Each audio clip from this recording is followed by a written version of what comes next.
Hello friends, எல்லாருக்கும் வணக்கம். Welcome back to Pot to Plates kitchen. நான் உங்கள் கிறிஸ்டி. ஃப்ரெண்ட்ஸ், இன்றைக்கி நம்மளோட சேனலில் கருப்பு உளுந்தும் கருப்பு கவுனி அரிசியும் சேர்த்து ரொம்ப ஹெல்த்தியான உளுந்தங்களி எப்படி பண்ணுறது அப்படின்னு பார்க்க போகிறோம். உளுந்தில் வந்து ஏராளமான சத்துக்கள் இருக்குது. இதோட நம்ம கருப்பு கவுனி அரிசியும் சேர்த்து செய்கிறதுனால இந்த களி வந்து உடம்புக்கு ரொம்பவே நல்லது. பெண்கள், குழந்தைகள் எல்லாருமே வந்து சாப்பிட்லாம். குழந்தைங்களுக்கு வந்து ஈவினிங் டைமில் ஒரு ஸ்நாக்ஸ் மாதிரியோ இல்லை காலையில் பிரேக்ஃபாஸ்ட்டுக்கு இந்த களியும் ஒரு கிளாஸ் பாலும் கொடுத்தீங்கனாலே போதும், ரொம்ப நல்லது. வாங்க இப்போ இந்த ஹெல்த்தியான உளுந்தங்களி எப்படி பண்ணுறதுன்னு பார்க்கலாம்.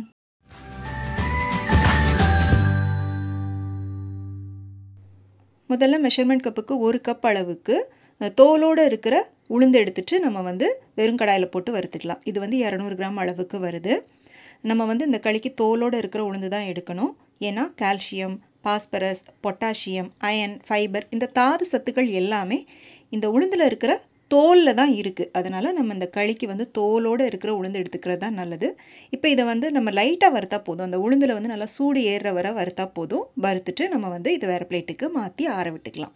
அடுத்ததாக வந்து நம்ம எந்த கப்பில் உளுந்து எடுத்தோமோ அந்த கப்புக்கு 1/4 கப் அளவுக்கு கருப்பு கவுனி அரிசி எடுத்துகிட்டு அதையும் நம்ம வெறும் கடாயில் போட்டுட்டு வறுத்துக்கலாம். அரிசியெல்லாம் நல்லா படப்படன்னு பொரிஞ்சு வர்றது வரை நம்ம வந்து வறுக்கணும். இந்த கருப்பு கவுனி அரிசி வந்து அந்த காலத்தில் மன்னர்கள் பயன்படுத்திகிட்டு இருந்த ஒரு அரிசி. நல்ல அதிகப்படியான ஃபைபர் சத்து வந்து இதில் இருக்குது.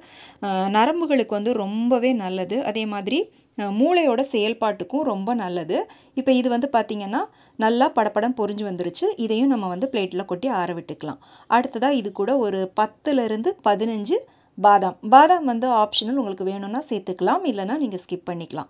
இதையும் வந்து நம்ம லைட்டாக வறுத்தா போதும். அந்த பாதாமை எடுத்து நம்ம கையில் வந்து பிடிச்சு பார்க்குறப்ப அந்த பாதாமில் வந்து சூடு இருக்கணும், கை பொறுக்கிற அளவு சூடு இருக்கணும். அந்த அளவுக்கு வறுத்தா போதும். இப்போ இதையும் வந்து நம்ம பிளேட்டில் கொட்டிக்கலாம். அடுத்ததாக ஒரு 1/2 டீஸ்பூன் அளவுக்கு வெந்தயம், அது கூட 2 ஏலக்காய் வந்து நான் சேர்த்துருக்கேன். ஏலக்காய், சுக்கு இந்த வாசனை உங்களுக்கு பிடிக்கும் அப்படின்னா நீங்கள் வந்து இது கூட சேர்த்துக்கலாம். இப்போ இதையும் நம்ம லைட்டாக வறுத்துட்டு இது கூட சேர்த்துக்கலாம். இப்போ எல்லாம் வந்து வறுத்தாச்சு. இதை வந்து நம்ம நல்லா ஆற விட்டுட்டு ஒரு மிக்சி ஜாருக்கு மாற்றிட்டு நல்லா பவுட்ரு பண்ணிக்கலாம். நல்லா இந்த மாதிரி ஒரு ஃபைன் பவுடராக வந்து நீங்கள் ரெடி பண்ணி எடுத்துக்கோங்க. இப்போ நீங்கள் அதிகமாக பண்ணுறீங்க அப்படின்னா நீங்கள் வந்து வீட்டு பக்கத்தில் இருக்கிற மிஷினில் கூட நீங்கள் வந்து அரைச்சிட்டு வாங்கிக்கலாம். இப்போ நம்ம அரைச்ச இந்த மாவுலேருந்து நான் கொஞ்சமாக ஒரு 2 பேர் சாப்பிட்ற அளவுக்கு நான் வந்து உங்களுக்கு உளுந்த களி வந்து செஞ்சு காமிக்கிறேன். இப்போ மெஷர்மெண்ட் கப்புக்கு 1/2 கப் அளவுக்கு நான் வந்து மாவு எடுத்து ஒரு பவுலில் போட்டிருக்கேன். இதை வந்து நம்ம 1 கப் மெஷர்மெண்ட்டாக எடுத்துக்கலாம். இப்போ அது கூட அதே கப்புக்கு 1 கப் அளவுக்கு தண்ணி சேர்த்துட்டு நல்லா வந்து ஃபஸ்ட்டு கரைச்சி விட்டுக்கலாம். அடுத்ததாக இன்னும் கொஞ்சம் கூட ஒரு 1/2 கப் அளவுக்கு இது கூட தண்ணி எக்ஸ்ட்ரா சேர்த்துட்டு நல்லா கட்டி இல்லாமல் இதை வந்து நம்ம ஃபஸ்ட்டு கரைச்சி எடுத்துக்கலாம். இப்போ டோட்டலாக வந்து பார்த்திங்கன்னா நான் 1/2 கப் அளவுக்கு தண்ணி வந்து சேர்த்துருக்கேன். தண்ணியோட அளவு வந்து கரெக்டாக நோட் பண்ணிக்கோங்க. நம்ம வந்து டைரெக்டாக அப்படியே அடுப்பில் மாவு போட்டு கிண்டுறதை விட இந்த மாதிரி கரைச்சிட்டு நம்ம வந்து சேர்க்கும்போது உங்களுக்கு வந்து கட்டிப்படாது. அதுக்காக தான் கரைச்சிட்டு சேர்க்குறது. இப்போ மீதி இருக்கிற மாவை இந்த மாதிரி ஒரு ஏர்டைட் கண்டெய்னரில் போட்டு ஸ்டோர் பண்ணி வச்சு நமக்கு எப்போ தேவையோ யூஸ் பண்ணிக்கலாம். எனக்கு இது இன்னும் 2 வேளைக்கு வரும். இப்போ வந்து நம்ம மாவை கரைச்சாச்சு. அடுத்ததாக இதுக்கு தேவையான கருப்பட்டியை வந்து நம்ம கரைச்சிக்கலாம். இப்போ நம்ம மாவு எடுத்தோம் பார்த்திங்களா, அந்த கப்புக்கு ஒரு 3/4 கப் அளவுக்கு நான் வந்து கருப்பட்டி எடுத்திருக்கேன்.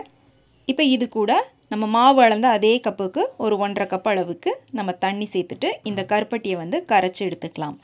இதுக்கு வந்து பாகு பக்குவம்லாம் தேவையில்லை. கருப்பட்டி வந்து நல்லா தண்ணியில் கரைஞ்சி வந்தால் மட்டும் போதும்.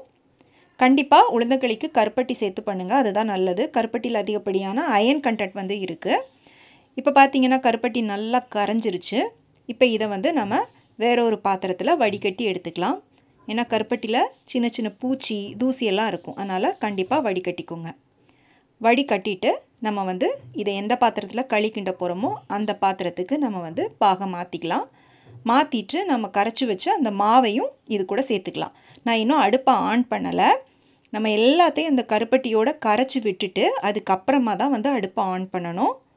இப்போ வந்து பார்த்திங்கன்னா நல்லா கலந்தாச்சு. இப்போ வந்து நம்ம அடுப்பை ஆன் பண்ணிவிட்டு அடுப்பை வந்து மீடியம் ஃப்ளேமில் வச்சுட்டு நம்ம வந்து இதை கிண்டி விட ஆரம்பிக்கலாம்.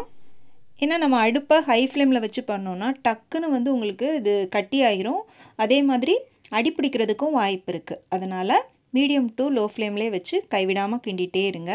நீங்கள் கிண்ட கிண்ட ஒரு ஸ்டேஜில் இந்த மாவு வந்து கொஞ்சம் நல்லா திக்காகி வர ஆரம்பிக்கும். பாருங்கள், இந்த மாதிரி கொஞ்சம் திக்காகி வர ஆரம்பிக்கும் போது இது கூட வந்து நம்ம நல்லெண்ணெய் சேர்க்க ஆரம்பிக்கலாம். மொத்தமாக ஊற்றாமல் நம்ம வந்து கொஞ்சம் கொஞ்சமாக ஊற்றணும்.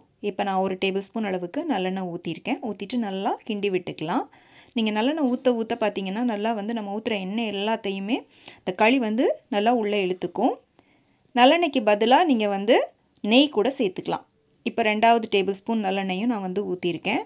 இந்த மாதிரி ஒரு 2 நிமிஷம் கேப்பில் வந்து நீங்கள் நல்லெண்ணெய் ஊற்றி கிண்டி விட்டுட்டே இருங்க. இப்போ வந்து கடைசியாக மாவு நல்லா வெந்துருச்சு. இறக்குறதுக்கு முன்னால் நான் 1 டேபிள் ஸ்பூன் அளவுக்கு நல்லெண்ணெய் ஊற்றிருக்கேன். பாருங்கள், இந்த மாதிரி ஒரு கன்சிஸ்டன்சி இருக்கும்போது நீங்கள் இறக்குனீங்க அப்படின்னா உங்களுக்கு வந்து இது ஆறும்போது கொஞ்சம் நல்லா கெட்டியாகி வரும். இப்போ நம்மளோட உளுந்து களி வந்து சூப்பராக ரெடி ஆயிருச்சு.